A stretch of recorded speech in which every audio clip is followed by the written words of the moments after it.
granular view of their students' oral vocabulary knowledge development. We think this app will be especially useful for early beginning learners at the A1 to A2 levels. We hope to convince you of the need for English language learners to deliberately focus on oral vocabulary knowledge of high-frequency words and show you how this app can help your learners to do this effectively and enjoyably.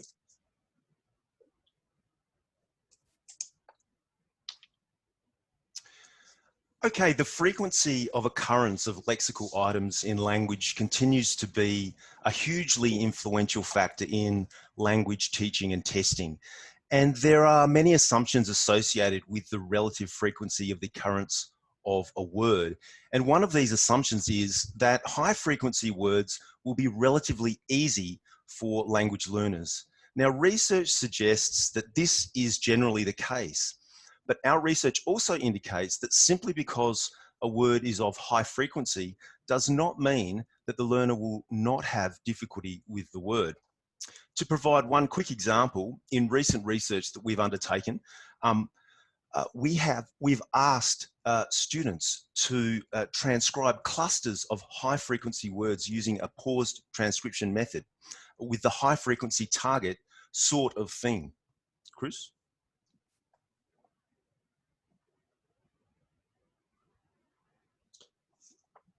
Planning and ideas about how to teach better. So that sort of thing. So none of the 63 participants successfully transcribed the word sort. We can see that the word sort, according to the spoken section of the COCA, is the 425th most frequently occurring word in spoken discourse. And the other words are, of course, very high frequency also.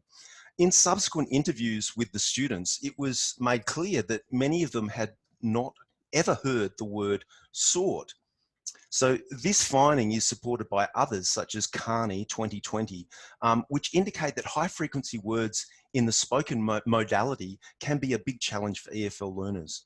So we propose that targeting the oral vocabulary knowledge of even the most frequent words is an important pedagogical goal.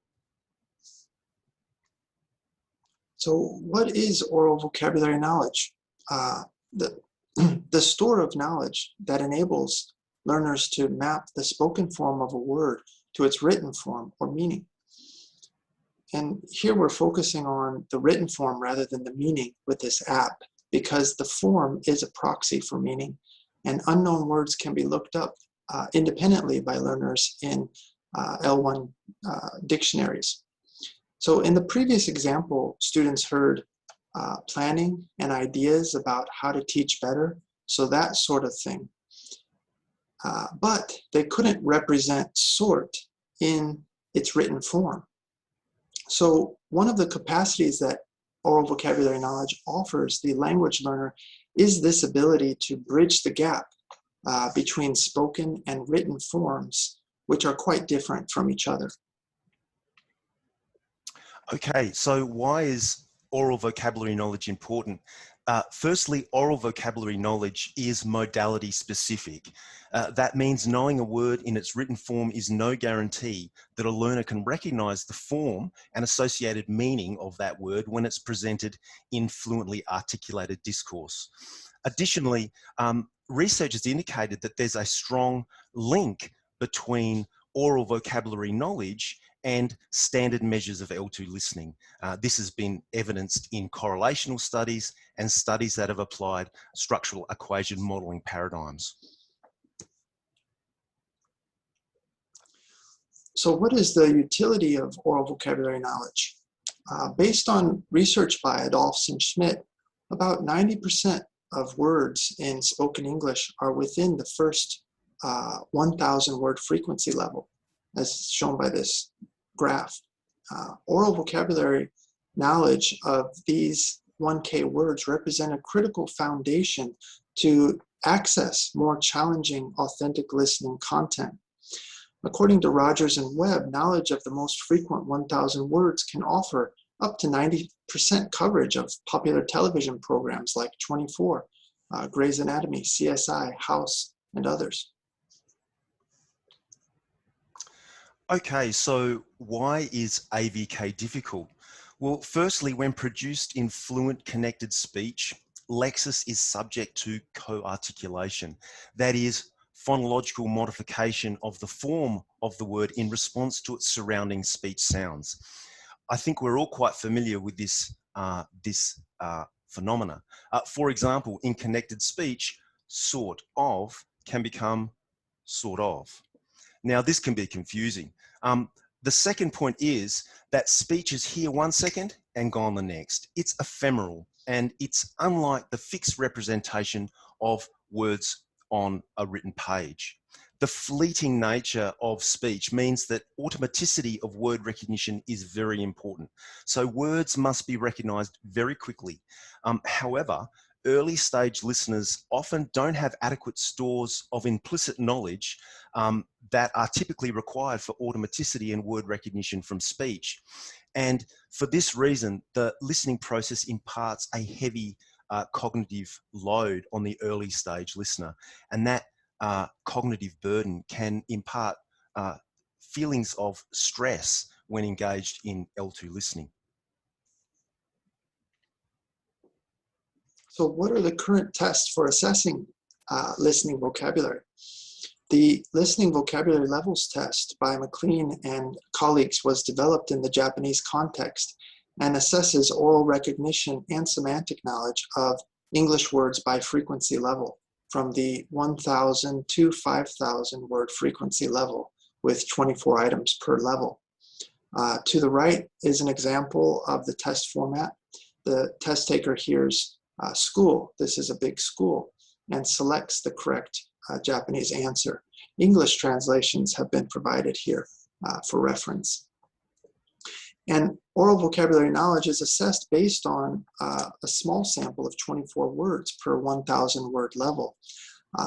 Of course, this test is not intended to assess knowledge of all 1,000 words in each level.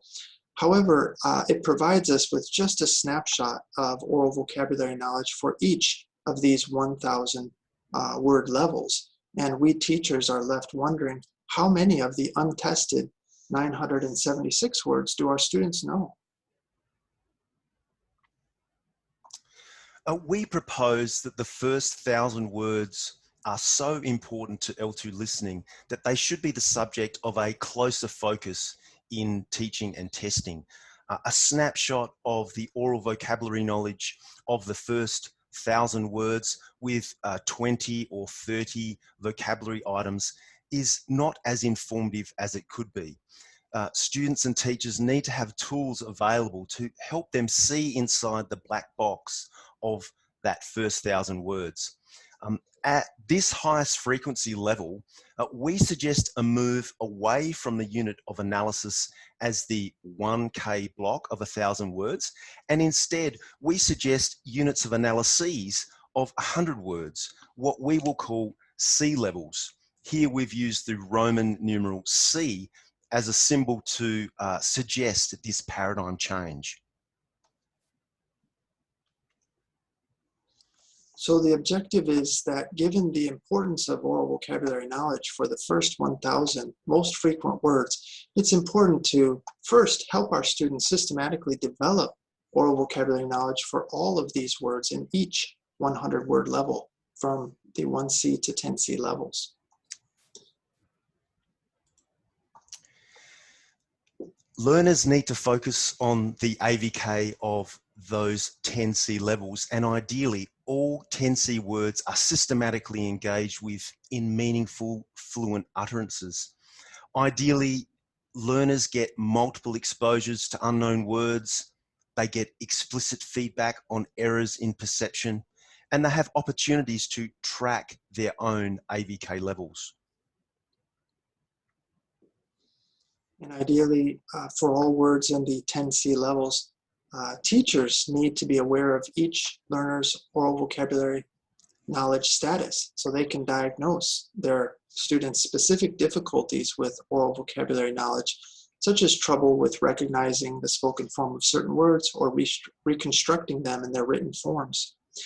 Now, you're probably wondering, we don't have time to teach oral vocabulary knowledge for the first 1,000 English words in our classes. So how in the world can we do this? Well, Chris, I'm very glad you asked that question, because obviously for the last little while, we have been working on a mobile application to meet that need. We have developed an app for this specific purpose. It is completely free. It does not cost anything, and it is freely available for mobile phone devices, available on iOS and Android systems. We've called the app C-Levels Vocab as a way to make clear our position about the importance of the first 1,000 words for listening, and that perhaps we should indeed address them as smaller C-levels. So what does this app do for the learner? So it presents the first 1,000 words of English systematically based on the spoken COCA. It offers multiple opportunities to listen up to 4 times and reconstruct target words in their written forms. And it gives adaptive and explicit feedback with a graph to monitor progress. Okay, so let's take a look at some features of the app very quickly now. This is an example of a student getting the answer correct on first attempt. Okay, everyone, we're going to head out early before it gets too hot.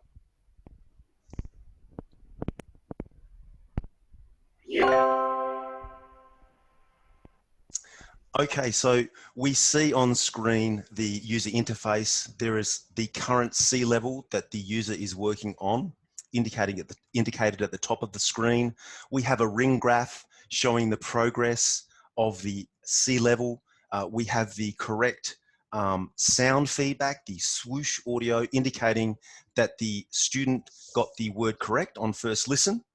And when this happens, the word is identified by the back-end system as being known and is not recycled later, as we'll describe in more detail in slides to come. And the status is updated for each word, as we can see from the previous example. After head was correctly entered on the first attempt, it was marked as known, and the ring graph display updates from 5% to 6% of that C unit known. On the app's home screen, there is a C-level status button, which provides more detailed status information as well. So here we can see that the app has a simple interface that allows a snapshot of the learner's current C-level status. The screen shows the current C-level that the learner is engaged with, and it shows the percentage of those words that the learner has transcribed correctly on the first instance of listening. In the 2 examples we can see on screen, the left-hand side shows the learner at the beginning of the protocol, having only completed 3% of C-level 1. And in the second image on the right, we can see the learner is currently engaged in C-level 10 and has transcribed 94% of those words on first listening to them. Although this is just very basic information, it offers the teacher a reference point for assessing the student's current capacity to recognize and transcribe words in the 10C. For example, we can imagine the value of a teacher asking learners to show them their C-level status on their mobile devices as they enter the classroom, for example, or as the teacher circulates through the class as a way to formatively assess the students' AVK levels. Next, we'd like to show you a video of the user getting an item correct on the second attempt. Lawyers don't like to fight at home since they argue with each other so much at work.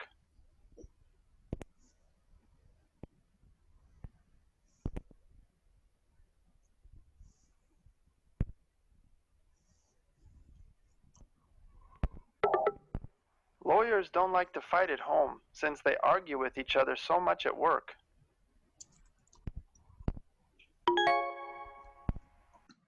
All right, so as you saw in the video, the user sees the incorrect message and hears the audio when this was entered with a K. And then the incorrect letters, such as that K, are marked with a red underline. And the learner is able to, again, revise their answer and correct that letter to a G. Then there's different audio feedback for not getting it right on the first attempt. And then this one is also marked as almost known and will be reviewed at the end of the C level. Okay, so the app has a simple adaptive logic that works to order the words as they are recycled. Basically, depending on the number of attempts it takes for the learner to transcribe the word correctly will determine the way that the word is stored and recycled by the back-end logic of the app. To explain very briefly, words transcribed on the first attempt are stored at a logic level 1 and aren't recycled. They are considered to be known. If correct on the second, third, or fourth attempt, the logic values are 0.75, 0.5, and 0.25 respectively. If the word is not transcribed, after 4 attempts, the word is stored at logic value 0.1. And if words haven't been heard yet in the protocol, they have a logic value of 0. Thus, words that are unknown are recycled and done so based on the learner's previous interaction with those items. The ordering of the words is based on logic from lower to higher values, with 1 not being recycled. Thus, words that have required more listens to transcribe are prioritized at the top of the list. More challenging words for learners to recognize and transcribed are always prioritized. So this is a focus of the adaptive logic. It is not until all words of the C level are answered correctly on the first attempt that the learner is allowed to pass on to the next C level. Okay, so here's an example where the user could not provide the correct answer on the 4th attempt. I have to give you all the credit for this. You did an amazing job.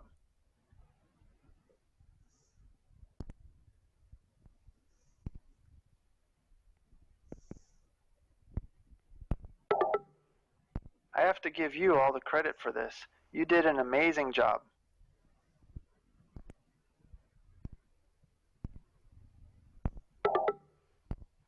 I have to give you all the credit for this. You did an amazing job.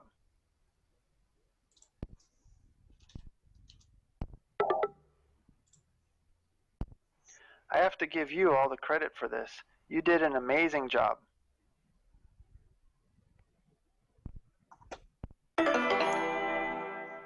Okay, couldn't answer it correctly. So the learner has up to 4 attempts to listen and enter the correct word. And after the 4th incorrect attempt, the incorrect message and audio feedback are presented. The correct answer is displayed with the user's incorrect answer for comparison. And here, explicit feedback is provided to promote noticing. Like any response that was not correct on the first attempt, this is marked for review again at the end of the C level. So the contextual sentences were designed to provide contextual cues to support word recognition. In this way, learners can utilize both top-down processes as well as perceptual bottom-up skills for word recognition. The contextual sentences were piloted with native speakers to make sure that the target word could be guessed without hearing the audio stimulus. And we tried to keep them brief, limited to 2 sentences. And in order to make the contextual sentences comprehensible and minimize distraction from the target word, the other words used in the contextual sentences were generally of a higher frequency ranking than the target word. As shown here, the words, these words are all ranked higher in frequency than the target word science. Okay, does this app work? That's a great question. And we've got research underway at the moment to look into this. It's a quasi-experimental design experiment, and we're looking forward to the results very soon. And we look forward to publishing those results too as well. C-Level's vocab is available now from the App Store for iOS and on the Play Store for Android devices. We hope you'll give it a try and that your students will find it helpful. We'd be happy to receive feedback from you, and we're also interested in developing collaborative research projects. So please feel free to reach out by email. Here are the references used in this presentation, and we thank you for your attention and welcome any questions or comments you may have. Thank you. Yes, thank you so much for your presentation. Now, as for the audience, please feel free to turn on your cameras and open your microphone if you have a question for the presenter. You can use the hand reaction in Zoom also, or use the chat. Okay, so we have the first comment from Tasnima. Very interesting talk. Thank you so much. And yeah, we have some reactions. Yes. So please, if you have any question. Yes, I have a question. Perfect. Ah, yes, no, Valeria. Give the turn to Valeria, please. Okay, Valeria, please. It's okay, No, it's fine. please. Oh, okay, thanks. Right, thank you for the presentation, very interesting. I was wondering, because when I read the abstract, then first thing that came to mind was, oh, sorry, you cannot see me. Well, you can hear me. No problem. Was, can I use this app to test my students? Like to test their knowledge of the first 1,000 words frequency. So I was wondering, like, how long does it take for a student to go through the whole set of words at one time? Chris, do you want me to say this one, or would you like to? Yeah, I'm kind of not sure, actually. Well, yeah, look, Okay. there's two parts of the question. Anna, thanks for the question. I think the first thing to say is that currently we have an administration panel associated with the application, which we can use to monitor our students, only ours, and we can look at their responses in real time and gauge their efforts on those items. But currently that interface is not available broadly. We're planning to roll that out later if that's possible. However, this particular app is perhaps more of a formative assessment rather than a summative type assessment. So it wasn't really designed for that purpose, although it could be adapted for that purpose. We're certainly looking at the benefits of some kind of adaptive test as a preamble to the protocol, such that students can be positioned at the appropriate level of that frequency. But currently, you could potentially use the items as test. If you would like the materials, please let us know. We can send you the sound files zipped up with the closed passages. We'd be delighted to do that if you're interested. But currently, perhaps it's not best used for a summative, but perhaps best used for a formative assessment through the interface, the status interface that we showed. Sure. Okay, thanks. I mean, this would be very interesting for people interested in research on something that has to do with like the auditory forms vocabulary, because we have a lot of tests of vocabulary depth and knowledge for written forms, but we don't really have that much about like auditory forms, so we don't know. It's an extremely interesting area, one that we are very, very interested in indeed. If you're interested, feel free to make contact. We're very interested in research in that area. Thank you. All right. Hello. So, yes. Hello. Graciela? Yeah, Go good ahead. morning. Thank you very much for the opportunity to listen to this very interesting talk. I have a question about the sentences that were implemented in the application. I noticed that it was considering the first 1,000 words that are most commonly used. I imagine that those words are in the academic context. Do you have a plan or a next step in which the sentences that you are implementing are like classified for a specific field? Because you know that we use different, of course, the words that are commonly used in the academia are quite similar in different areas, but also there are some specific words that are used in specific fields. Do you have a next step in which you plan to organize the sentences according to the field of study? We would very much like to broaden our scope to domain-specific language. And I think that that's an interesting area, very interesting indeed. But our position is at the moment that the the coverage, the lexical coverage of spoken discourse is so broad by the high frequency items that to neglect them for the sake of lower frequency words that may be typical of academic text and so forth is perhaps not quite the right order of operations. We definitely think that those specific vocabularies are important, but we think that students can perhaps infer some of those more readily if they have the baseline foundation of what we think maybe the first 3,000 words is probably sufficient for those types of inferencing. But when we have time, we certainly will be interested in domain-specific language. It's a very interesting area. I thank you for your question. Thank you very much. All right, so that was our last question.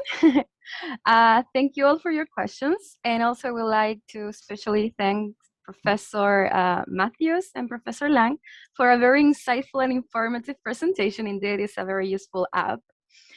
So now we move on to the next presentation starting in about 2 minutes. The title of the next presentation in this room is Metacognition in EFL Listening Towards a Model of a Good EFL Listener. If you want to switch rooms, remember you have about 1 minute to do so. And please check our website and our program to find the corresponding links and presentations. So please, Tasnima, are you ready? You want to start sharing your screen? Yes, thank you. Excellent. So we will wait 1 more minute so you get ready, and we wait, maybe some people are coming. Okay, I'm just trying to share my slides.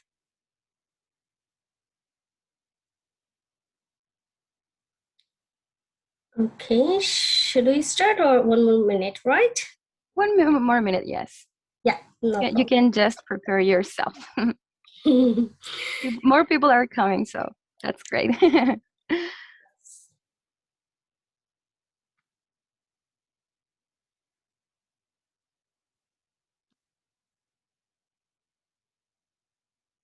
Yes, we can see your presentation. It seems that everything is working.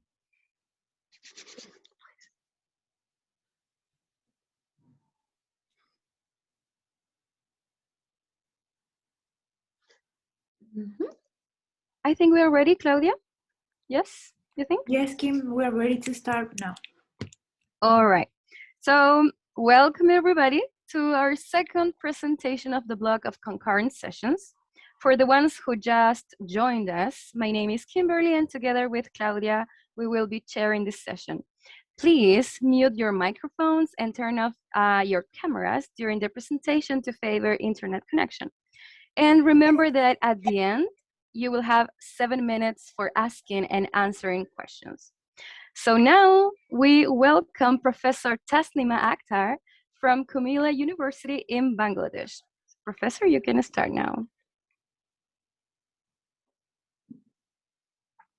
Yes? Thank you very much, Kimberly, for the introduction. And hello and welcome all to my session. Today I'm gonna talk about metacognition in EFL listening towards a model of a good listener.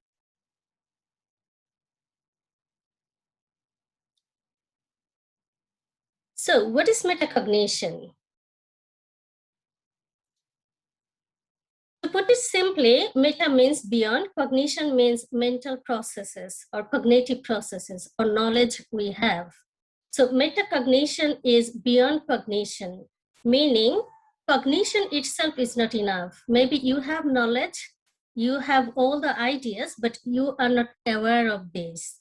So metacognition is awareness of whatever you have, and your awareness of your strengths, your weaknesses. For example, in terms of language learning, you are aware of the task at hand and how to deal with this task. That means using some strategies. So it's basically the awareness of whatever you are going to do, whatever you have, whatever you need. So, so the term metacognition is coined by Flavel, and it is the cognition of cognition, that is thinking of thinking. So bringing the knowledge or whatever you have into consciousness. So it is one of the first steps of doing something. So if you do not know whatever you are going to do, if you are not aware, you might not regulate whatever you have. So it's important first step. And about metacognition, Flavio said it is one's knowledge concerning one's cognitive processes and products, that is anything related to them, for example, learning relevant properties of information or data. To put it, what is metacognition? O'Malley said both knowledge about cognition and the regulation of cognition. So you have the awareness of the cognition, and then you are putting that awareness, that knowledge, into regulation. That means into action. So you are regulating, you are managing yourself to put that knowledge into action. Why this metacognition is important? Because there is research evidence. According to Vandergrift et al. 2006, they found that approximately 13% of variance in listening achievement, that means listening achievement or performance, at least 13% can be defined by metacognition. So it can actually enhance listening or learning. So the theory of metacognition I have used for my study is based on Vandergrift and Go. So according to them, the metacognitive framework draws on 3 components: metacognitive knowledge, metacognitive experience, and strategy use. As you can see from the graph that there are 3 components. The middle one is metacognitive experience. That means you are just sensing the metacognition. So it is like fixed, but the first component, metacognitive knowledge and strategy use, are actually amenable to change. So if learners want to change their knowledge, their strategy use, they can do. So there is a possibility, there is an option of intervention. And so these 2 components are amenable components of metacognition. And my study basically looked into these 2 components, metacognitive knowledge and strategy use. So it's like looking at metacognition holistically, because previous studies have either dealt with strategy use, lots of different studies on strategy use. And there are also studies on metacognitive knowledge, but there is very limited studies on metacognition holistically. That means looking at both metacognitive knowledge and strategy use within a same cohort of learners together. So my study is, this is the originality of my study. And what we know about metacognitive knowledge is according to Flavel, 1979, according to his typology of metacognitive knowledge, there are 3 kinds of metacognitive knowledge: person knowledge, task knowledge, and strategy knowledge. That means a person, a learner, for example, needs to be aware of himself or herself as a listener, for example, and they need to be aware of the task at hand, the nature and demands of the task, and how he or she is going to deal with this task, how he or she is going to process the incoming text, and then trying to make the meaning out of the first content, so decoding. So this listener is going to use some strategies, his or her strategies. So metacognitive knowledge is knowing about person, task, strategy, but strategy use is actually metacognition in action. That means you are putting your knowledge into action when you are actually doing the thing by using strategies. For example, self-regulation, self-management, or even cognitive strategies. So these strategies can be used for language use and for language learning. That means for listening comprehension while they're listening, and also for listening development. According to Omal and Chamot, for my study, I have followed the classification of strategy by Omal and Chamot 1990. So according to them, strategies can be of three categories, like metacognitive strategies, cognitive strategies, and socio-affective strategies. Based on cognitive psychology, they have developed this classification. So this is about the theory I have used for my study. Now let's move to the current study. So I have formulated 3 research questions related to strategy use and metacognitive knowledge. So the first 2 questions relate to strategy use, and third one relates to metacognitive knowledge. Among the first 2, the first one is there any relationship between tertiary level EFL learners' perceived strategy use and the listening comprehension? That means for this research question, I have used questionnaire and I have elicited data on their perceived strategy use. What they think they use, what they think they use, what type of strategies. So it's a pure quantitative study. And the second one is, are there any differences between less successful listeners and more successful listeners in the task-based online strategy use?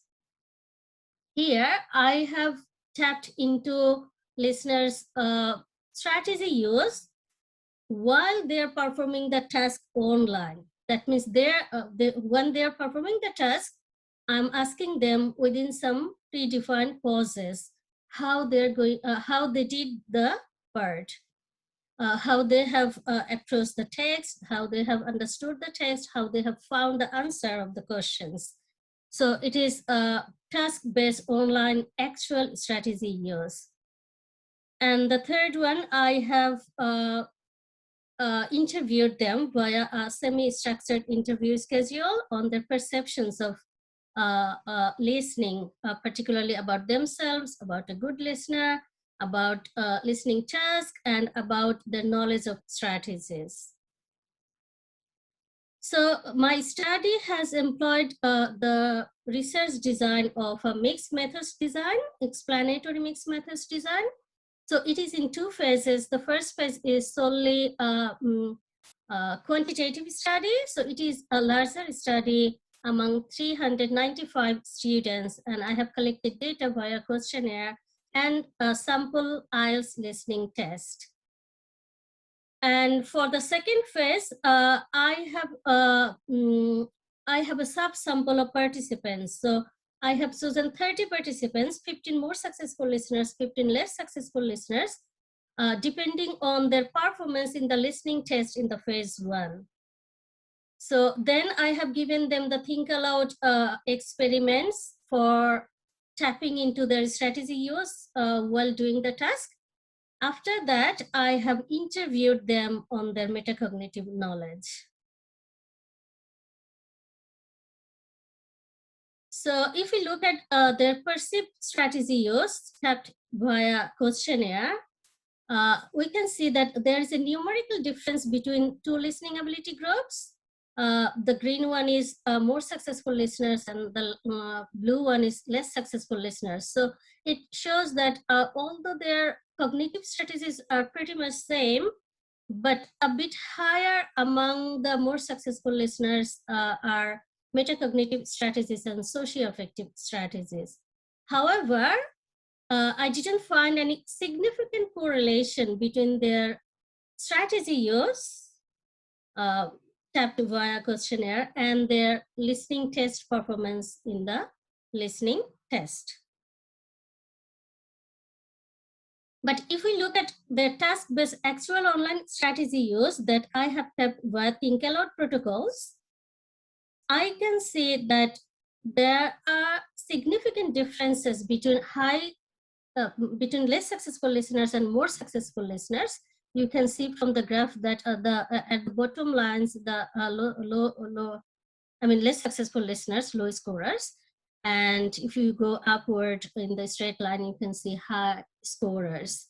And the correlation was significant, but not for all the strategies, but at least for metacognitive strategies and some of the individual strategies of cognitive and metacognitive strategies. And I didn't stop just for doing the content analysis of these think aloud protocols by doing the frequency counts and doing the statistics, but I have also gone for thematic analysis of their orchestration or coordination of strategies. So the idea was, the purpose was, is not only to see the frequency of using strategies and its relationship with their performance, but how actually the more successful listeners or less successful listeners combine or orchestrate or coordinate these strategies for being successful. So if we look at these circles, it says orchestration of strategies. So the thematic analysis gives me three important, distinct, but interconnected themes. The first one is combination of strategy use and flexibility in strategy use. So if we only look at the frequency of strategy use, we will not see how they combine and how flexible the more successful listeners are than their more successful, than their counterpart, less successful listeners. And also the thematic analysis shows us that how interactively these listeners are using top-down strategies, for example, global listening, and then bottom-up strategies of selection or translation. So the study revealed that the less successful listeners, either they use some of the top-down strategies so frequently, for example, inferencing, or bottom-up strategies so frequently, for example, translation. But if we look at the behavior, strategic behavior of the more successful listeners,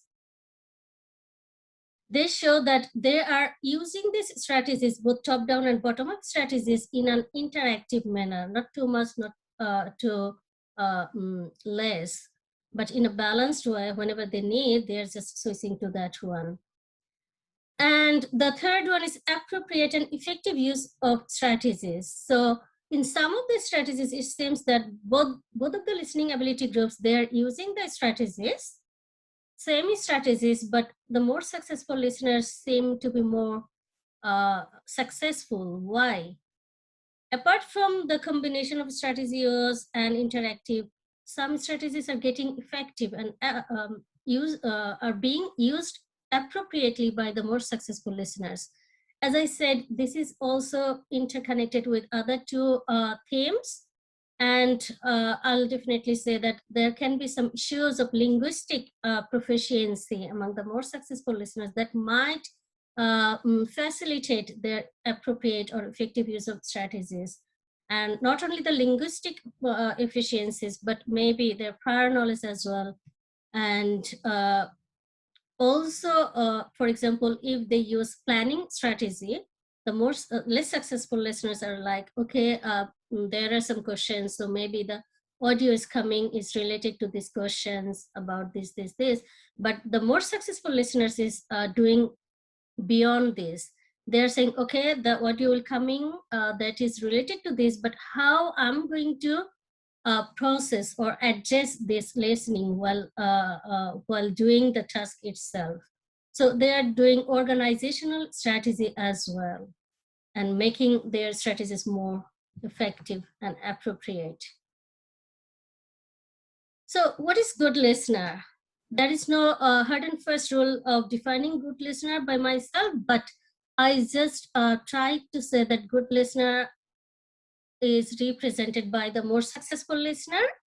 So here I'm treating good listener as a more successful listener. So if I look at their perceived strategy use and their, sorry, what's the time? 17.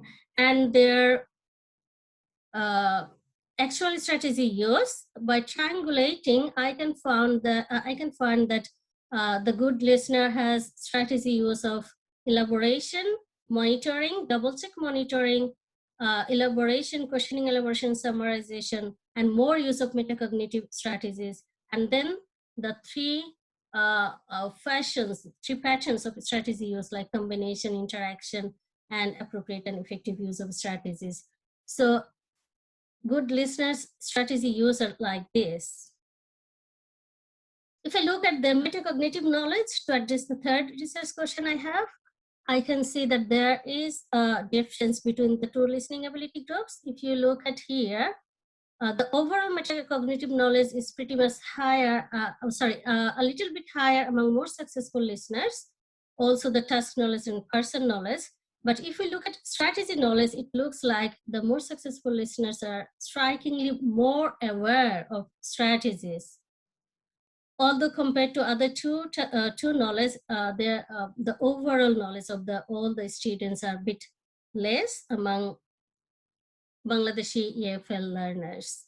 But there is a huge difference between the less successful listener group and the more successful listener group in their knowledge of strategies. So combining this strategy use and metacognitive knowledge of a good listener, I have put them together to make a model of a holistic metacognitive good EFL listener who has both strategy use and metacognitive knowledge. So this is the model. So if we look at a good listener, he has strategy use and metacognitive knowledge. And these are all the areas where they are more significantly or more strikingly more aware of these things compared to their counterparts. So more successful listeners, a good listener is more using more metacognitive strategies along with few of the other individual strategies, and their orchestration and coordination is quite different from their counterparts. And as I said, they have a better, greater strategy knowledge than their counterparts. And also the good listener is more aware of himself as a listener and aware of a good listener.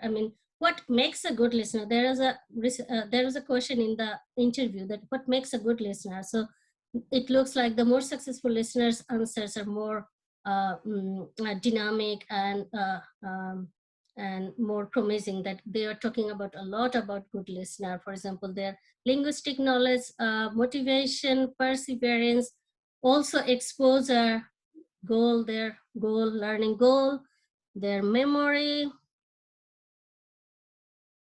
Yes. And one important thing is that there is a difference between the two ability groups in their self-concept. The more successful listeners are like, they have positive self-concept compared to the negative self-concept and low self-efficacy of their counterparts. So how this model can be used? So this model is actually useful for both of the listener ability groups, particularly for the less successful listeners.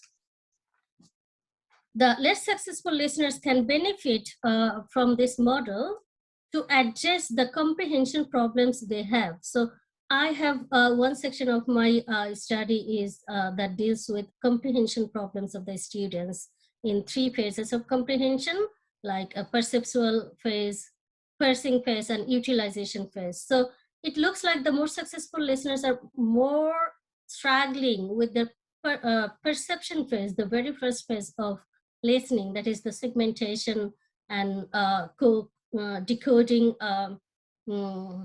stage of their listening. So if we look at the listening processes of the more successful listeners, the less successful listeners can benefit from that by using global listening and bottom-up strategies of segmentation and even elaboration and selective attention. And the less successful listeners can also benefit to address their negativity. As I told you, that they have very low self-efficacy or negative self-concept, but they're always talking about, okay, I do not know this one, I have this problem, I have this lacking, but they are not aware of their strength and how they can be motivated. Okay, so maybe if they look at the model of a good listener, I mean the behavior of the more successful listeners, they can benefit, and there can be some intervention of I mean training on strategies which is believed to boost their motivation, so can boost their confidence as well. And also it looks like the less successful listeners are more aware of their mostly negative aspects of their of the listener themselves, but more successful listeners are aware of other related things as well, like the speaker, different pronunciation of the speaker, different accents of the speaker, different types of inputs. For example, they listen to themselves, they expose themselves to different types of inputs. And finally, awareness of strategies. As we have seen that less successful listeners have less awareness of strategies and using of them, so they can benefit what strategies the more successful listeners are using and how they are using it. So there can be some intervention for it. However, the more successful listener can also benefit from this model. How? Because this is a reflection of 15 more successful listeners. That means it is from collective knowledge of 15 more successful listeners. So any single good listener can benefit from this collective knowledge of more successful listeners. This is all from my part. Thank you very much. If you have any questions or comments, please do ask. All right, just on time. Thank you for your presentation, Professor Tasnima. Yeah, we have like a few minutes for questions. So if the audience would like to ask anything, you can turn on your cameras and your microphone. You can use the reaction hand on Zoom, right? Or you can ask your questions through the chat, using the chat. Yes? So let me check. Any comments are welcome. Okay, here we have one from Marco. He says, thank you for your presentation. Now, do you think that less skilled learners will struggle with learning about the strategies used by the more successful learners?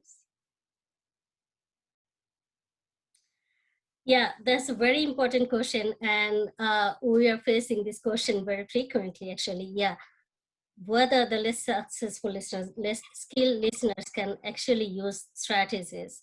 So in this case, there are some reservations, but my answer is that, okay, less successful, if you give the less successful listeners frequent listening, listen it again and again frequently, there might be some issues that they might feel frustrated, not getting the listening itself, not understanding, not comprehending, despite listening to it frequently, because they might lack something.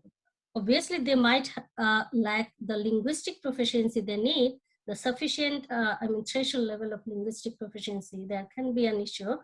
But I'll say that to make them more motivated to listen, even frequently, they need to have some strategies to drive the car, okay? That can make them more motivated and more confidence in them.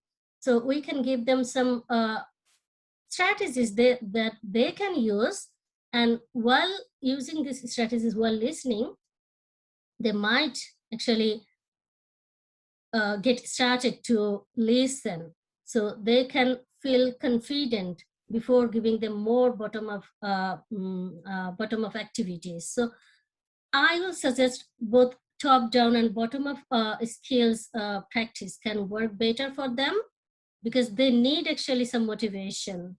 It doesn't always work, listen more and more and more. So there can be some bottom-up activities of segmentation, of word boundary, and word recognition, but at the same time, they might not need to listen all the words they're coming to them, but they can be selective. They can use some strategies. They can, even if they miss something, they can think about the whole text, the conceptual framework of the whole text they are listening. Even though they have missed some of the parts, they need to develop their global listening as well. So strategies can really help them. Does it also? All right. We don't have more time for questions, but you have one more if you would like to answer that question through the chat. You can check it. Oh, yes. Yes. So that will be great. For listeners. Okay. When would it be? So if you please could sorry. start. Yeah, let me try. There are some, but I'll say yes, monitoring. That is the metacognitive strategy. They need to monitor what are they doing. Are they doing appropriately? Is there any connection between the previous part and the next part? And in this way, they will actually using another strategy of doing global listening. So these two are really important. And another one is elaboration. It's not the literal meaning of the words that are coming, but they need to elaborate on the text they have got. I mean, the words or phrases they have got with previous text or next text, or with prior knowledge, any knowledge they have. So these three can be very effective for them: monitoring, elaboration, and global listening. Oh, perfect. Okay, thank you. Yes. So thank you so much, Professor Tasnima, for a very insightful and interesting presentation. Your time is highly appreciated. Now, we move on to the next presentation starting in a few minutes. So please, Tasnima, could you stop sharing your screen? And now, yeah, we welcome the other presenter. Thank you for listening me. Thank you. All right. Yes. The title of the next presentation for this room is Fostering Listening Skills Through Mobile Learning Strategies. If you want to switch rooms, remember you have 1 minute to do so. Okay, so. All right, the presenter is ready. Yes, I am. Okay, we will start right now. Okay, so let me introduce yourself. Okay, thank you. This is the third presentation of this set of concurrent sessions. Please remember to keep your microphones off and your cameras off to favor internet connection. So now we welcome Professor Herberth Mendieta from Universidad Santo Tomás, Colombia. Please, Professor, the room is all yours. Thank you very much. Thank you very much for all those who decided to attend this presentation, which will focus on fostering listening through mobile learning strategies. As it was mentioned before, my name is Herberth Mendieta. I'm from Universidad Santo Tomás in Bogotá, Colombia.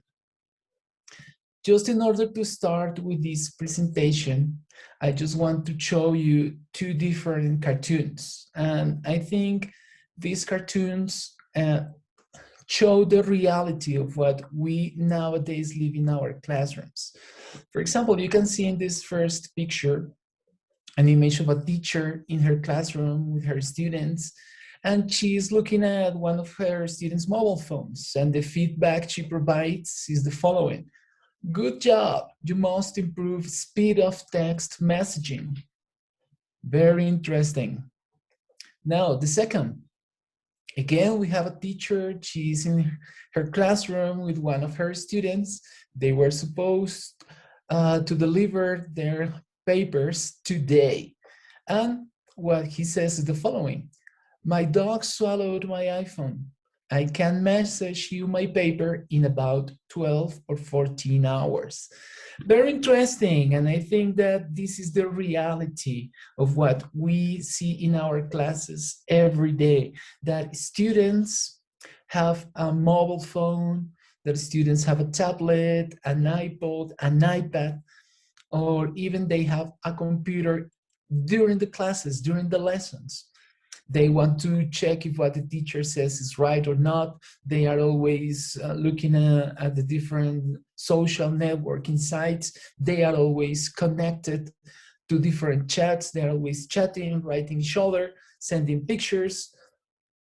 But the most important thing here is that these kind of devices are not our worst enemies. They might become our best friends if we know how to deal with them in our classes, and if we get to know how to implement strategies to involve motivation, involve creativity, involve use of the language with these kind of technologies.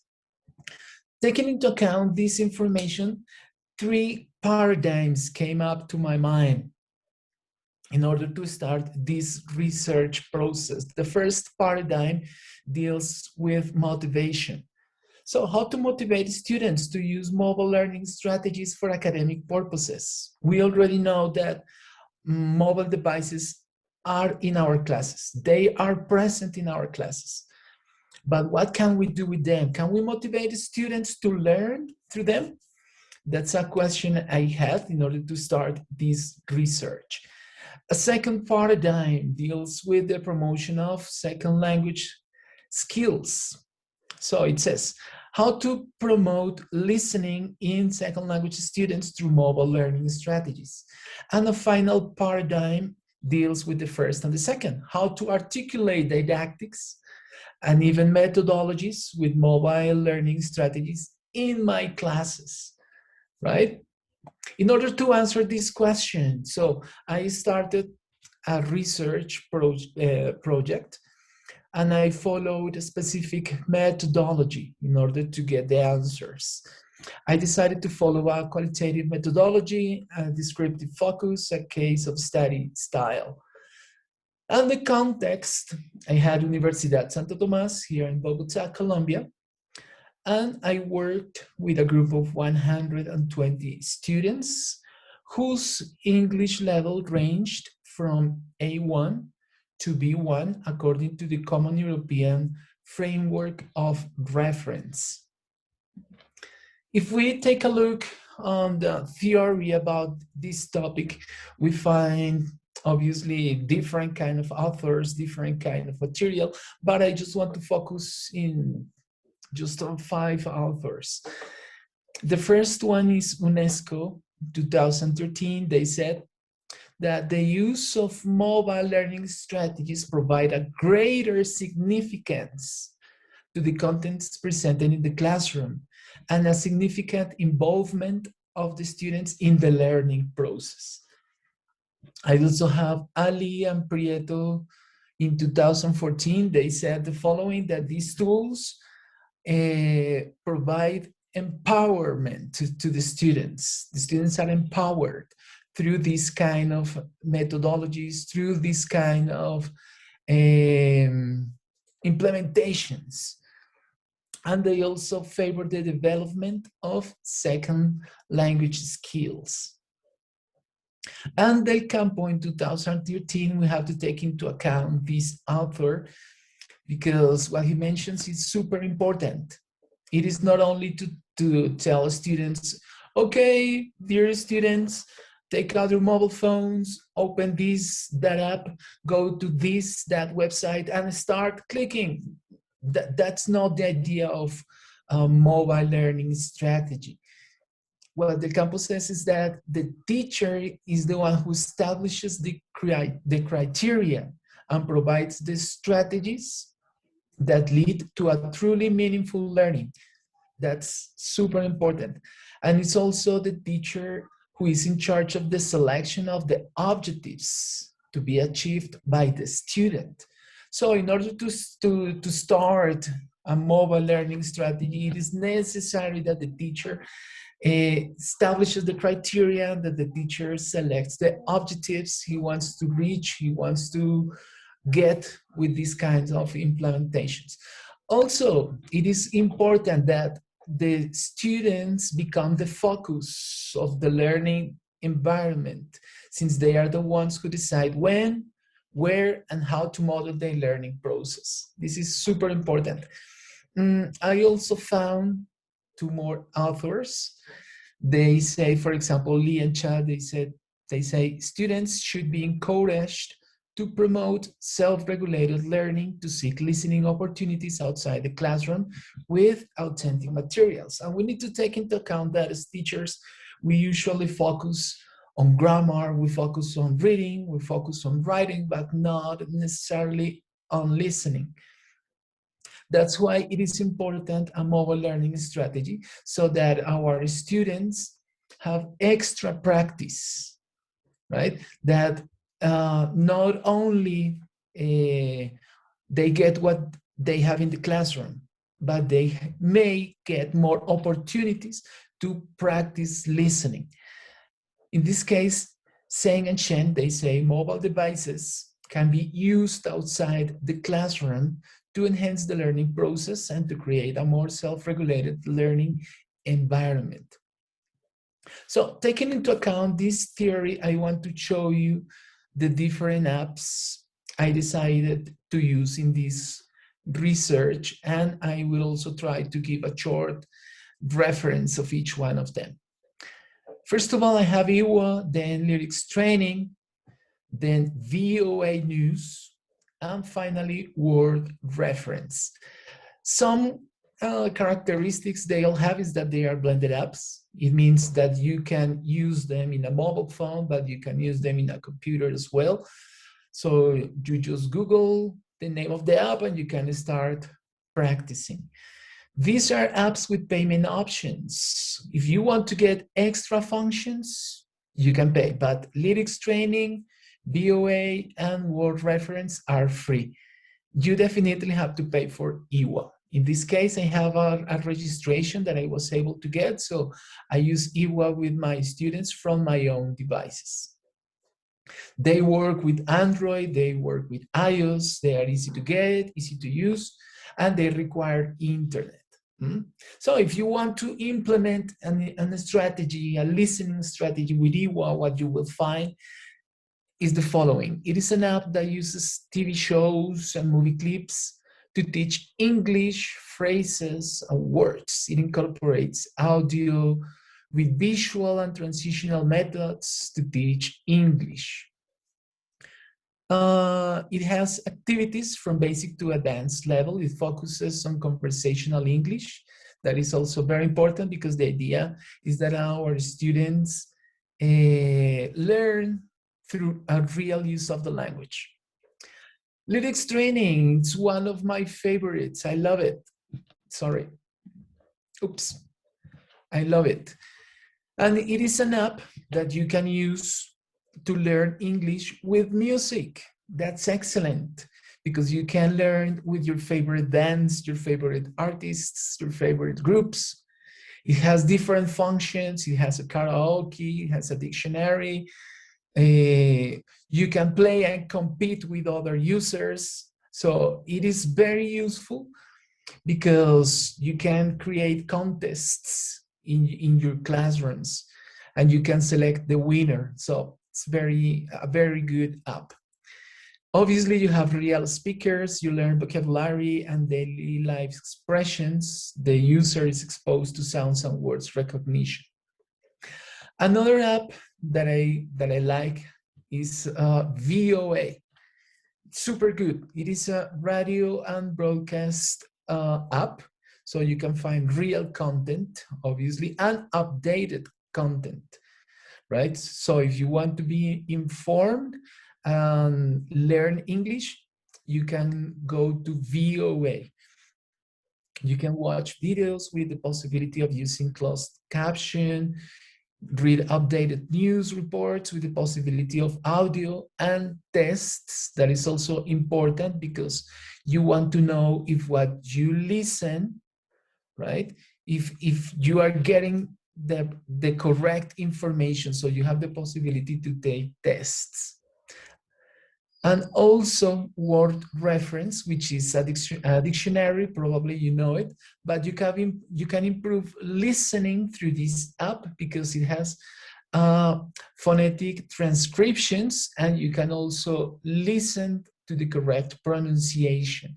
That is also important. So for example, if you want to practice pronunciation with your students, this app is excellent. And you can have examples of pronunciation with different accents. That's excellent. It's a super good app. What was the methodology I decided to implement with my students? It was very simple. I just tried to follow 4 basic steps. The first one, the purpose was to have an approach to the different apps. Students had an autonomous exploration. They downloaded the app, they registered, they verified the level, and started using the app. The second step, it was just to focus on needs, right? For example, if students wanted to practice with real English listening activities, they had EWA, lyrics training, VOA. But if the purpose was to copy pronunciation and to have more extra practice, we have BOA, we also have word reference. Okay, but find native speakers and different topics. So they had EWA, VOA, or lyrics training. So in this second step, the purpose it was just to go over the needs of my students, try to supply those needs, and have a specific tool to help them. The third step, it was just to work on the different resources that were designed by me. For example, I designed different workshops that had to be posted in Moodle, which is the institutional platform we have in the university.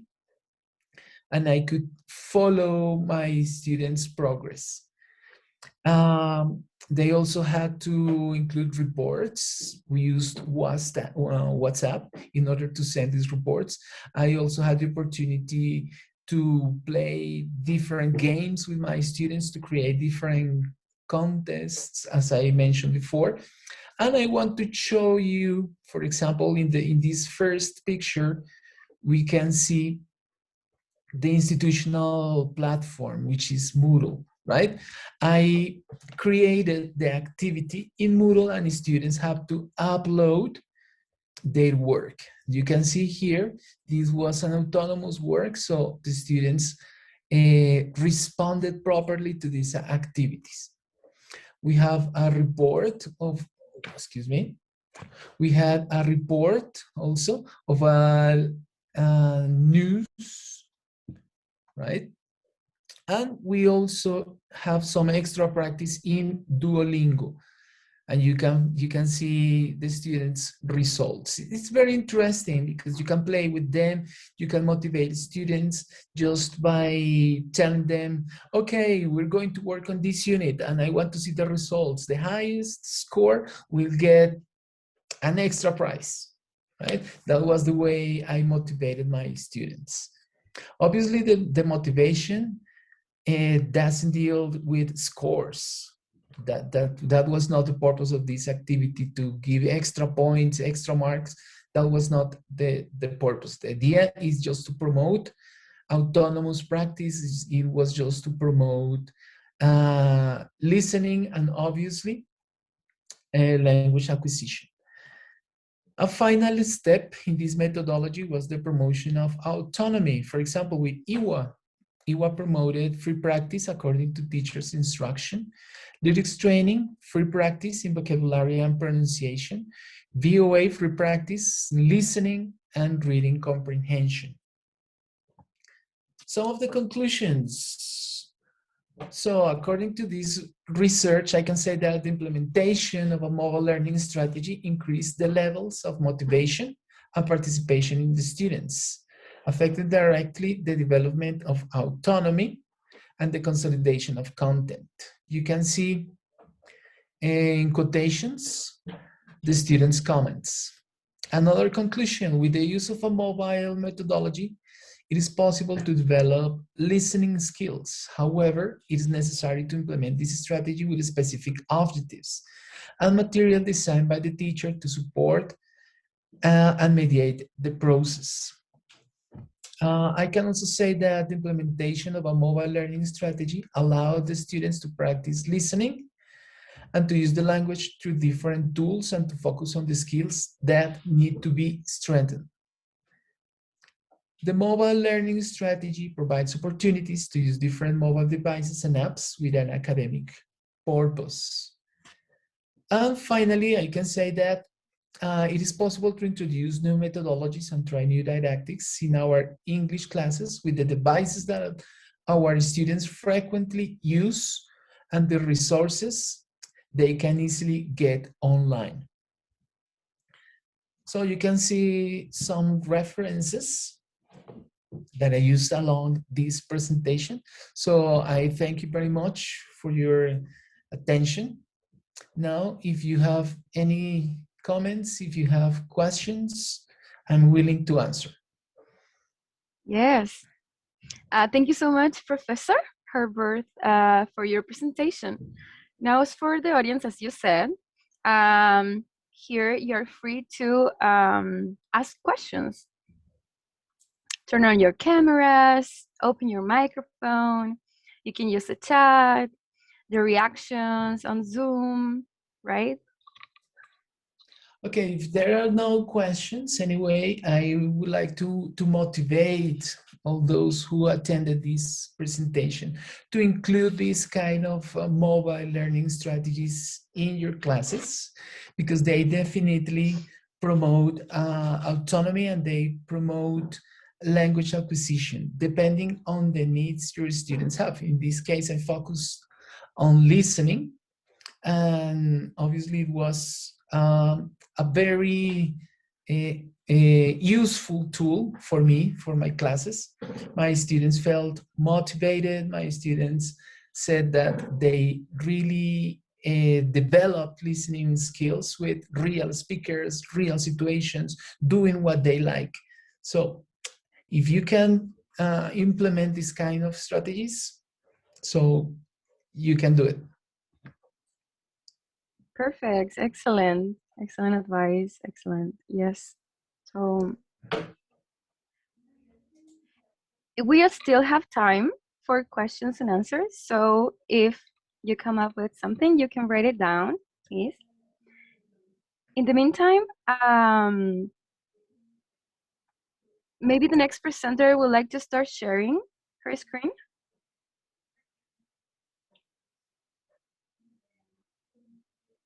Yes, no? Yes, yes, there you go. So we will still have some minutes. We will wait, okay? Just in case some people join us in Zoom.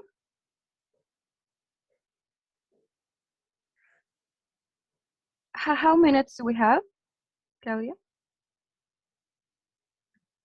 We have until 11 o'clock. 10 minutes. All right, we have 10 minutes. So in the meantime, you can grab a glass of water or drink tea, your coffee, or maybe it's your lunchtime, I don't know. So we see you in about 5 minutes. I will start introducing our presenter. In the meantime, Dr. Graciela, do you have any questions? Do you need anything?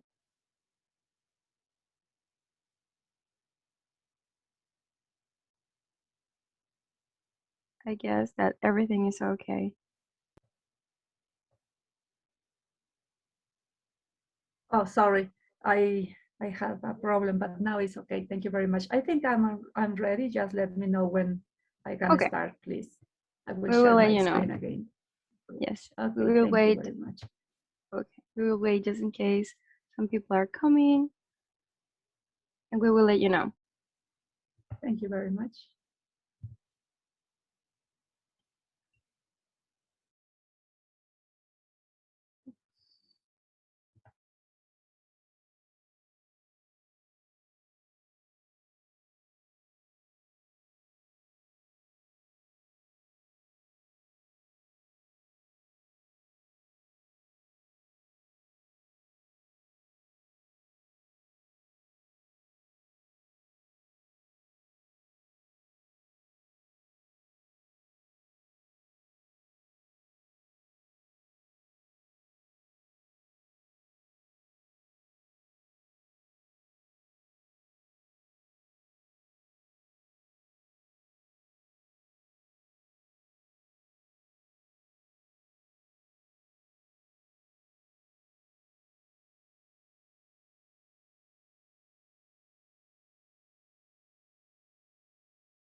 In the meantime, I would like to remind you that after this set of presentations, we have Dr. Ruslan Sovorov as a keynote speaker, so that you don't miss that opportunity. Okay? The conference is not over yet. We still have surprises. All right. Thank you very much. Mhm.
Kim, we can start in 5 minutes.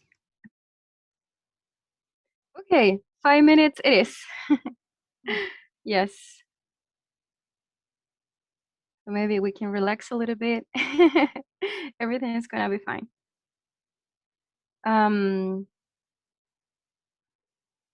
Do we have participants in Facebook? Any comments?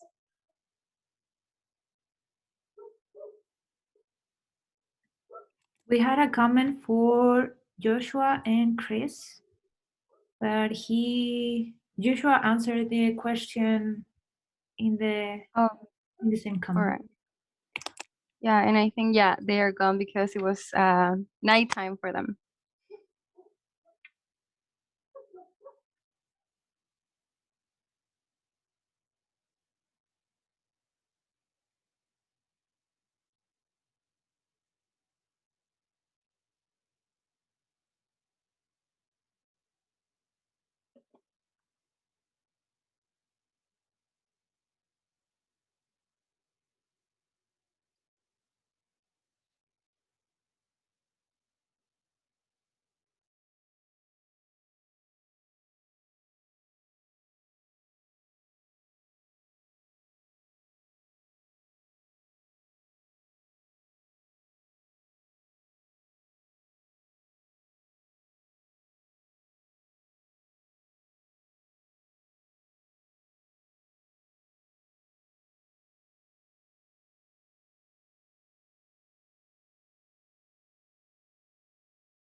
I would like to know if anybody is listening to me. I would like to know where you come from. I mean, like the audience, because we have here different countries, right? Can you hear me? Yes. I'm from Mexico. Hi, my name is Moises. Hi, Jose. Thank you so much, Mexico. Yeah. Excellent. Who else? Well, I'm we from are Mexico from. too, the presenter. Yes, I know that. Nice I to understand when I meet saw you the and nice to cita. hear you. Yeah, nice to hear you too. Yeah, Mexican support. That's great. Excellent. We are here from Chile. Yes, of course. Yeah. Actually, Monica is Yes. a good friend of mine. Monica Ooh. Claros. Oh, excellent. Here we have Javiera Valenzuela. She says they are doing an excellent job to explain their studies and investigations. Thank you so much for this opportunity. Yeah, this is a very insightful opportunity. We learn a lot from it. So yeah, that's great that you make the most of it. And Kim, now, ready to yes, start. Yay. yeah, yay, yeah, it's time. So, it is time, yes, for the last presentation of this set of concurrent sessions. For the ones who just joined us, perhaps, my name is Kimberly, and together with Claudia, we will be sharing this presentation. We remind the audience in Zoom that they need to mute their microphones and turn off their cameras to favor internet connection. Also, for the audience following us in our Facebook live transmission, do not forget to leave your comments. So now, please welcome Dr. Graciela Arizmendi from University of Southampton in Mexico. The room is yours, Professor. Go ahead. Thank you very much, Kimberly. Good morning, everybody, and thank you very much for attending this session. And also a special appreciation to the organizers of the International Conference on Second Language Listening for having given me the opportunity to present the research project I conducted during my PhD studies at the University of Southampton from 2013 to 2018. It's important to remark that this study was sponsored by Consejo Nacional de Ciencia y Tecnología, CONACYT, in Mexico. And well, my name is Graciela Arizmendi González, and today I will talk about learning to listen through a genre-based approach. Oops, it doesn't change. Okay, yeah. This presentation is divided in 4 parts. First, I will present the rationale that inspired me to conduct this study in terms of pedagogy. Secondly, I will describe the methodology used, including the study design, the materials used, and also the procedures followed. Afterwards, I will briefly talk about the analysis and discuss some of the findings. And by the end, the conclusions, limitations, and suggestions will be offered. So, well, as you know, second language listening is a difficult skill for many second language learners. And this difficulty is basically because of different reasons, which are not limited to the ones that I will mention today here. Listening is an ability that is a cognitive process, a mental process, which means that happens in the learner's mind, which makes it difficult to visualize what is happening in the learner's mind while they are listening to the oral information. Another reason that makes listening difficult is that the learners, or when they are listening to the oral information, they cannot also visualize the words that they are listening to. As, for example, when the readers are reading, they can return to the text or see the words that they are reading. But in the case of listening, the abstract nature of the spoken language makes it also complicated for them to understand the message. And not only is the ephemeral nature of the language spoken and the cognitive processes that are involved, which also happen in a very simultaneous, interactive way, but it's also because sometimes the learners are not aware of the different types of knowledge that are involved in the listening. For example, they sometimes don't know that the text that they are listening have specific features or specific conventions, and that when they are aware of them, they might influence the way that they listen. Especially these days that we have access to a great variety of texts through the technology on the internet, which is one of the reasons that we are all together on this occasion, sharing, listening, research, or investigations about that in terms or in connection with technology. So, but the good news is that in spite of the different difficulties that the learners face, there are some research that has shown that pedagogy is an effective tool to manage or to help learners manage their listening skills. And although there have been different methods and approaches, in the last decades, there has been a great use of metacognitive instruction. And two of the most predominantly used approaches that have been used for listening are the teaching of cognitive strategies in an explicit way, and the other that is raising awareness of different types of knowledge in terms of the text, the task, or the strategy. There are other approaches such as extensive listening, which implies that the learners should listen to a great variety of texts which are comprehensible, enjoyable, and that just because of the exposure, they will develop their listening skills, similar to when we are listening to the first language or when we are acquiring our first language. And however, there is also some limitations in spite of the benefits that these approaches have provided us. There are still limitations, such as, for example, in the case of the teaching of strategies, they are focused more on the processes, and they are not considering the social aspect that is embedded in the text that the learners are listening to. And in the case of the exposure to the great variety of exposure to the oral input, we cannot guarantee that what the learners are listening to is understood. And when the comprehension or the understanding is diminished, this can also reduce the mental active engagement on the spoken information. And of course, it will hinder listening skills. But there is also research that has shown that in spite of these approaches, there has been an overall agreement that listening has been usually tested in the language classroom. They are asked some questions or comprehension questions that they have to answer, but they are not specifically told how they should listen to that language that they are listening to, which is something that we should to be aware of. But there are other scholars who said that what we need is teaching listening from text. And this is where the genre-based approach comes into place, because a genre-based approach is a metacognitive instruction that emerged in the teaching of writing, and which has shown positive results in the skills such as writing, reading, and speaking.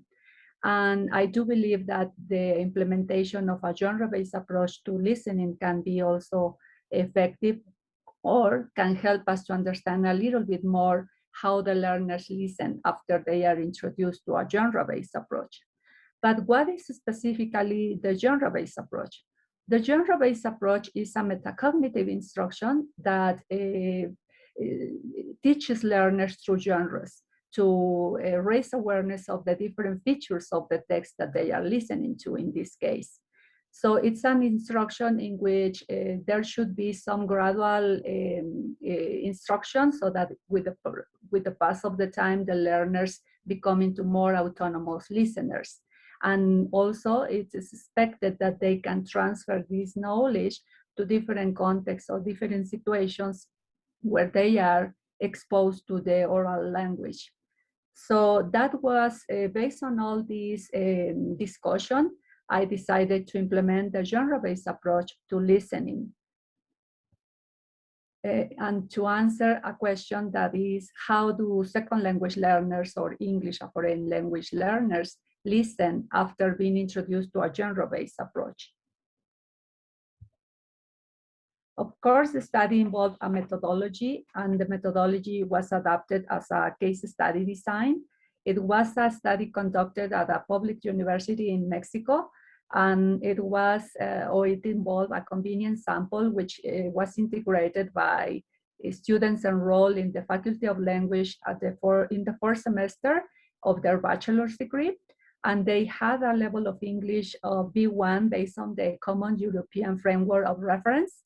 They were over 18 years old, male and females. And all the data was collected through different methods. It was listening tasks, stimulated recalls, and semi-structured interviews. All these instruments were applied before and after the intervention. The study was conducted from March to, the data collection was collected from March to May in 2016. So as I am talking about the implementation of a pedagogical approach, now on this slide, you can see that I have the materials and procedures used during the intervention. How was the implementation of the genre-based approach applied to listening in the language classroom? As you can see here, we have that the intervention consisted of 6 30-minute sessions. During the 30-minute sessions, the students were instructed following a pedagogical cycle, which was taken from genre theory, specifically from systemic functional linguistics. And the pedagogical cycle implies that we can start the pedagogy at any stage of this cycle, and we can return to use it as needed. And it was moving from joint deconstruction to more independent construction of a text. I will explain later a little bit more about that. And during the sessions, the participants had to listen texts. The texts were about films, and these texts were narrated in following a problem solution pattern, which is one of the characteristics of the narrative text. And these texts were about films. As I said, the films were selected by the narrators, who were speakers of English with a level approximately or over a 6.5 according to the IELTS exam, which is required at international universities. And during the sessions, the procedure was following or using 2 listening times. During the first listening, the participants were asked a set of questions. Some of these questions were about what kind of text are you listening to, who is the speaker, where is the situation or the listening being or happening, what was the language used, whether it was formal, whether it was informal.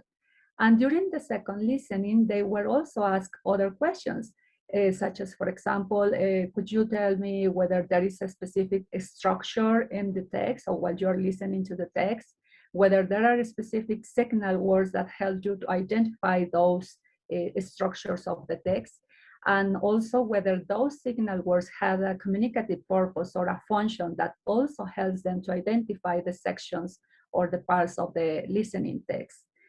In one of the sessions, because also a genre-based approach has some limitations, such as scholars said that we are prescribing a type of text that is organized in a very strict way. So in order to manage that limitation, one of the sessions was focused on variations, or trying to be aware of the variations that may exist in some of the texts. So this session was prepared so that the listeners or the participants listened a text, 3 texts that were about the same topic, but they had some specific differences. And as I said, it was to raise awareness of possible variations. And also during one of the sessions, they were asked to plan how they will listen to reconstruct a text that was similar to the one that they were listening to during the sessions. After all the sessions, after each of the sessions, they were encouraged to listen and analyze the text that they are usually engaged in beyond the classroom. It might be through technology, it might be on their personal gadgets, and so that they could apply what they had learned during the sessions. And also during all the intervention, the class interaction was as a whole class moving to a more independent listening performance. The sessions finished, well, yeah, they were just 6 sessions, as I said. So now I will move a little bit on showing you how was conducted the analysis. The analysis, well, all the data was collected. For example, the stimulated recalls and the semi-structured interviews were recorded.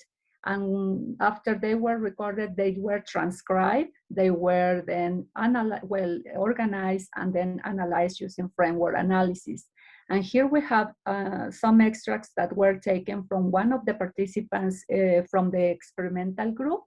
And data is taken from the stimulated recall, which was applied after the completion of the listening task, is within the 48 hours, so that the participants could remember what was happening in their mind when they were listening to the text. They were given the computer with the recording, and also they have the task at hand so that they can manipulate the recording and stop the recording when they remember something and express it for us. So here we have the extracts of this participant that it was from the stimulated recall. And in the first example, for example, he says, I prepare myself mentally to identify the connectors that I could use. And in the second one, it says, I only try to capture some keywords and then I made them a complete idea. So this example shows us that the participant was focused on a specific strategies. Well, he was using specific strategies such as selective attention. And also while he was identifying the keywords or connectors that basically were some related to time words such as eventually, first, then, that helped him to organize the text in a sequential order, because as we say, it was a narrative text. And in the third example, he said, I tried to listen and categorize. I said this audio seems to be like the problem, the introduction of the problem, rather than the solution or explanation of that problem. And in this case, we can also see that the participant was aware of the structure of the test and that of the text, and that he was also identifying the communicative purpose of the text or the chunks of information that he was listening to. For example, he said, I remember how you had divided that it was first the introduction, then the presentation of the problem, then the solution, and said about this section, let's say G is the introduction, then this will be the problems, then the solutions, and then I try to make sense of that audio and comprehend it. So again, in this case, we can see that the participant used some schema to anticipate incoming information and make inferences about the instances of the concepts that they represented. So overall, we can see, based on this specific case and these examples of data, that he was managing different types of strategies, such as metacognitive and cognitive, in a quite deliberate way, and also aligned with the type of test and task that he was listening and completing. He also used clusters of strategies, as we can see. It was not just one strategy at a time. It was like linked to other ones. And also that he was listening, but not only to single words. Well, he used both. He listened to keywords or connectors, but also he listened for whole chunks of information when he was trying to identify the problem or the solution, that is the communicative purpose of a whole chunk of information. So, which is good. On this following slide, we can see that this is a comparison of the experimental and control group, because it involved also an experimental and a control group with a pre and post stage. And we have here 6 of the participants who were selected because it's a case study design, and these cases had complete data sets. The data sets mean that they attended all the sessions, that they had the pre and post stimulated recalls, and that they have also the semi-structured interviews. And we can see that during the pre-stage, they use a higher number of problem identification and monitoring strategies. But in the post-stage, some of the cases, specifically in the experimental group, they were using planning and problem solving, whereas the control group was still identifying problem issues or aspects that were problematic for them in the text. In the following slide, we can see that the cognitive dimension was also involved. They were using a great variety of elaborations based on different types of genres in the pre-stage in both groups. But in the post-stage, the experimental group narrowed down the type of elaboration to the type of text that they were listening at hand, or that was the type of text that was used during the intervention sessions. Whereas the control group still continue doing elaborations based on different types of genres, such as they were thinking that it was a narration, or that it was a conversation, or that it was a presentation in front of the classroom, or that it was a review of a film. And also that note-taking was one of the strategies that was used during the two stages in the two groups by many of the participants, which means that taking notes is a strategy that is useful for many of our listeners. On this slide, we can see that they also use some socio-affective strategies.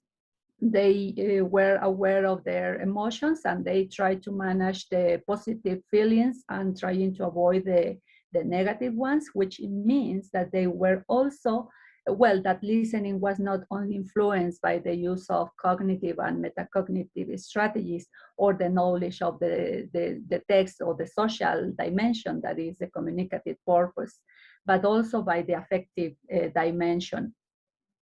On this slide, we can see as well that in the post-stage, the experimental and control group were using similar strategies related to the type of text, such as organizing sequentially because it was a narration, and also identifying the communicative purpose, whether it was a problem, whether it was a solution, or whether it was the introduction to the story.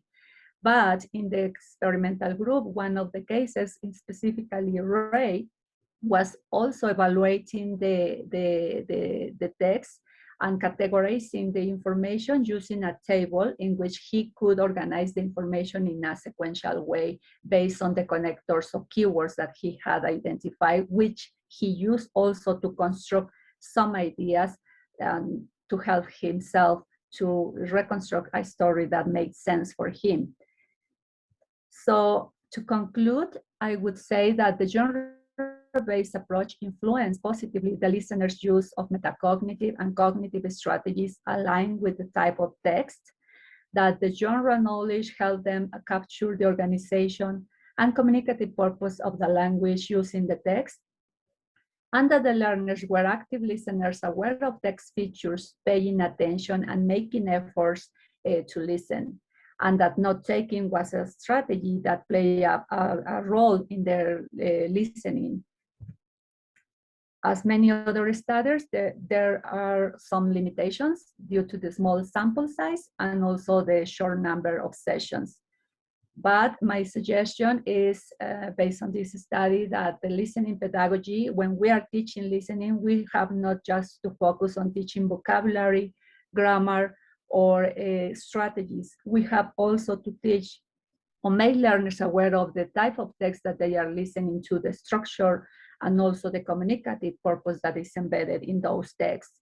And that the genre-based approach could be, to listening, might bridge the in-class instruction with the exposure that the learners are having beyond the classroom, especially these days that we are, or that we have the great opportunity to access oral input through technology on the internet. And this might help to promote listening confidence as well. So we also need to consider that this is a small case study and that further research is needed. Thank you very much, and that's it. if you have any question, I am happy to answer when I am allowed. Thank you very much. Thank you so much for your presentation, Dr. Arizmendi. Now for the audience, some are reacting. I think they have a question. Someone raised his hand. Moises, yes, go ahead, please. Hi, first of all, congratulations. I really enjoyed this presentation. Thank you very much. I work with genre-based approaches too on reading and writing.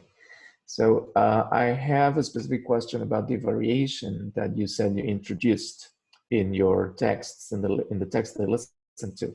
What was the nature of that variation?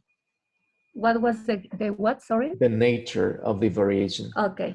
Well, the listeners were listened to three different texts. The text was about the same topic, that it was, in this case, listening to the text about the film, The Titanic, but the variation was the participants that were working as narrators, they were from different nationalities.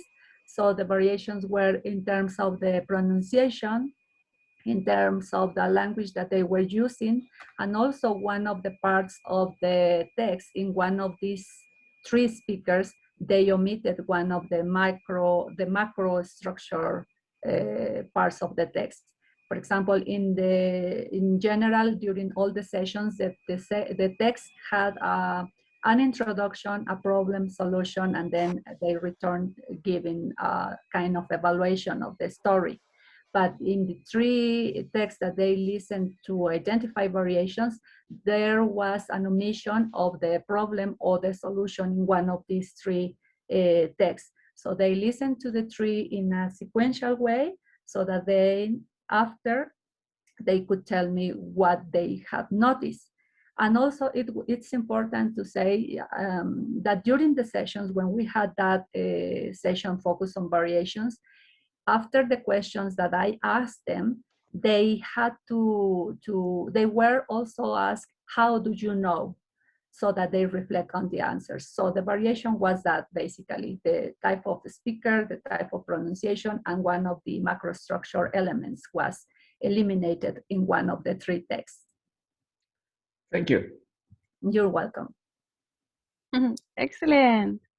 Thank you so much for your question, Moises. Anybody else has a comment or question? Anything? If no one else has questions, may I ask another one? Of course. Of course, go ahead. Yes, you're free to do so. All right. So from looking at the charts where you compare the experimental group and the control group pre and post, it looks like the students in the control group were actually using a lot of strategies, perhaps even more strategies than the students in your experimental group. So I wonder what you could tell us about that. What the strategies that were used in which one, sorry?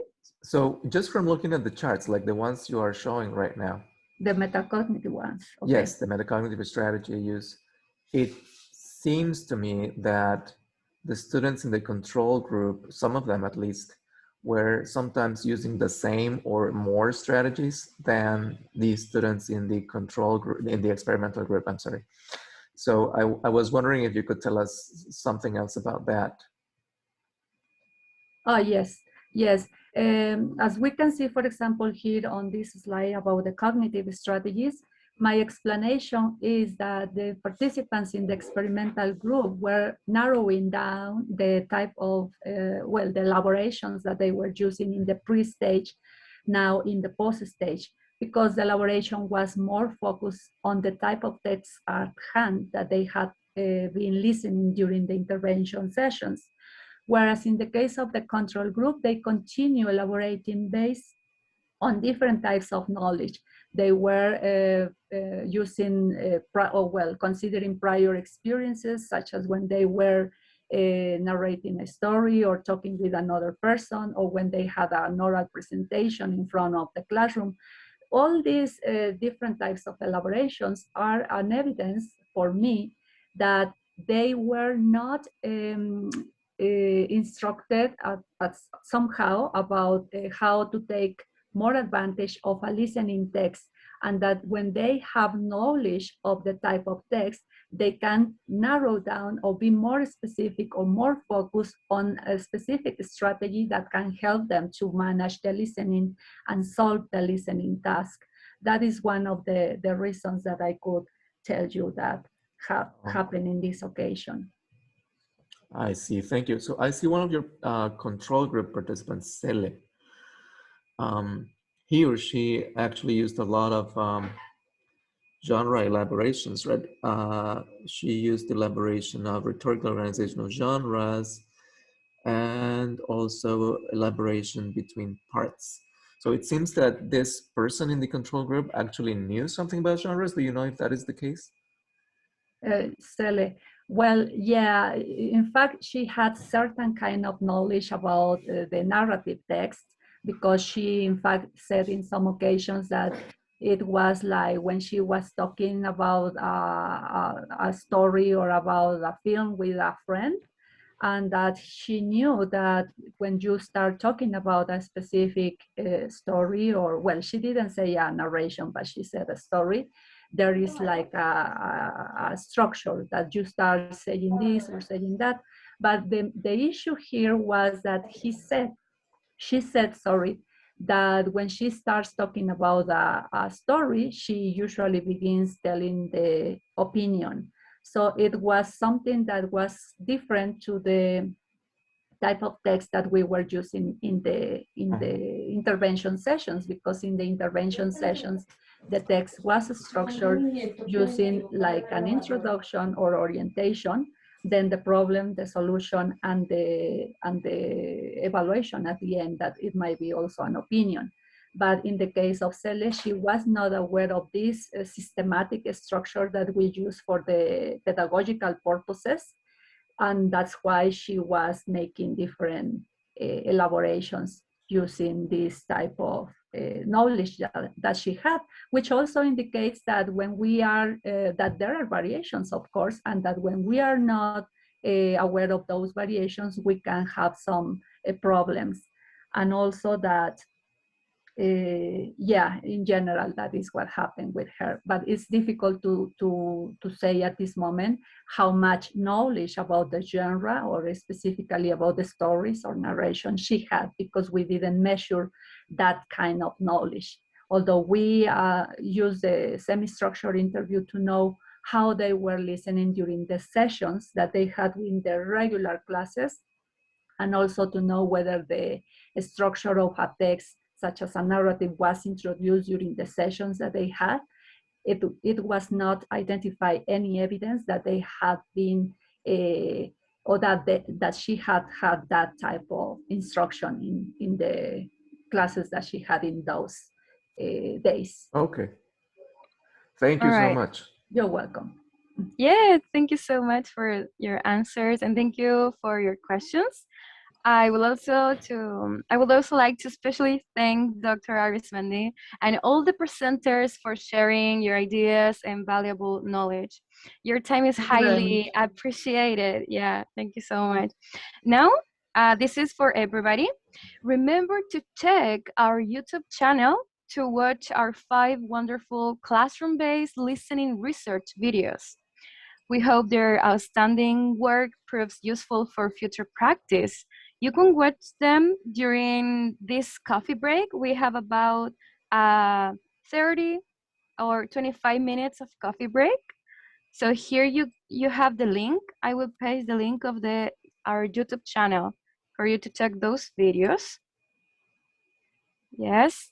And also, in about 25 minutes, as I said, we have our last keynote speaker, Dr. Ruslan Sovorov, who is presenting about listening assessment, which is a quite neglected area in listening research, as we know. So I hope to see you there. Don't miss this opportunity. And I will also copy and paste the direct link to Zoom. All right? Sorry, just a quick question. What time is it in Chile right now? In Chile, it's 11:30 in the morning. Okay, great. Thanks. 11:30, yes. Thank you. And the presentation starts at 12, yes? Great. Yes, Thanks. at 12, yeah. So don't forget to visit our YouTube channel and go to the keynote speaker. Thank you so much, everybody, for being here. Take Thank care. you very much, and Bye. bye-bye. Thank you. Bye. Bye-bye. Goodbye. Be safe.